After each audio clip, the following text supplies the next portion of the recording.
Good morning, my fellow Kenyans, on this Easter Sunday. I wish today to make my comments on the need for the government of Kenya to urgently address the plight of Kenyans in the diaspora. The welfare of the citizen is any government's foremost duty. This is why democracy has been defined as government of the people, by the people, for the people. If only one citizen is in peril, the government must demonstrate the highest concern in restoring that citizen's safety. That is why today I join my fellow Kenyans who have expressed dismay about the huge predicament of Kenyan citizens living in China and indeed elsewhere in the world. How these people got to China is now a secondary issue, which can be addressed separately and differently. What is critical is their plight and fate in the face of the coronavirus. Reliable sources indicate that they have been ejected into streets and are now in a state of hopelessness and destitution. They are also stranded. They cannot leave China to get back home because of international travel protocol challenges. Nobody knows how soon we could expect regular country-to-country travel to resume. In the circumstances, it behoves the Kenya government, in the case of Kenyan citizens, to intervene as a matter of great urgency. Some of the images from China smack of undisguised racism. The Chinese government must come clean on this. For their part, African governments must call the attention of the government of China to international covenants that China has signed on foreign nationals.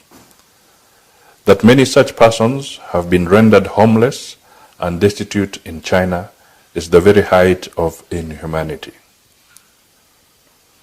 Host governments have both moral and legal duty to secure these people's rights. Very disturbing images have especially come from China.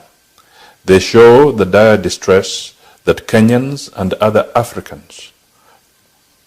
persons of African origin have fallen into.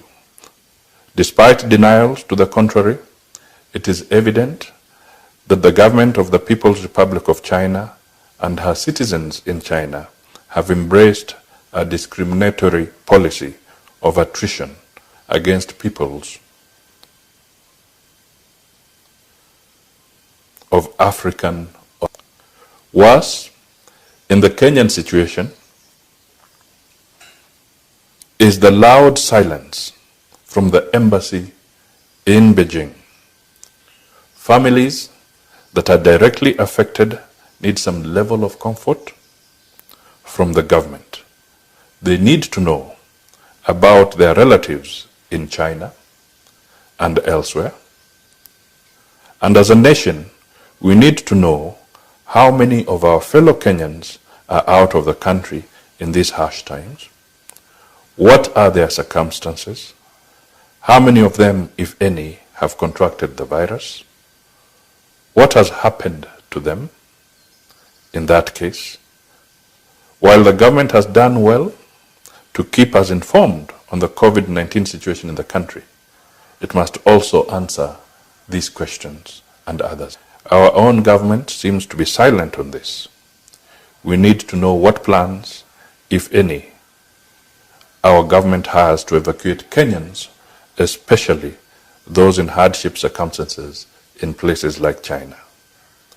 But beyond China, we need to know what is happening to our people, wherever they may be from home, throughout the world.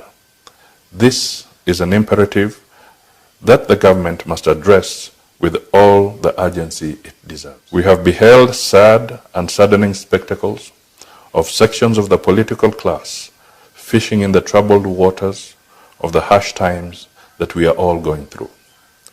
It is immoral and soulless to take advantage of vulnerable poor people in pursuit of selfish political goals.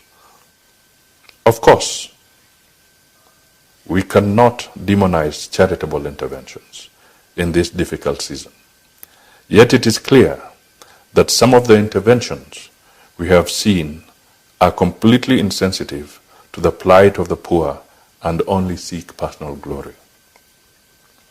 Apart from dangerous breach of the social distance regulations, we are now seeing obscene circulation of branded items with portraits of politicians and their self-seeking political campaign messages, packaged as assistance to vulnerable populations.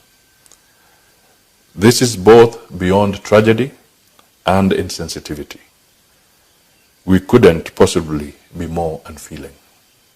The government has done the right thing to direct that all such contributions should be channeled through the relevant state agencies.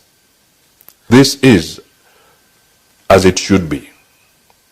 Just for avoidance of doubt, the Mudavadi Memorial Foundation has quietly made such support.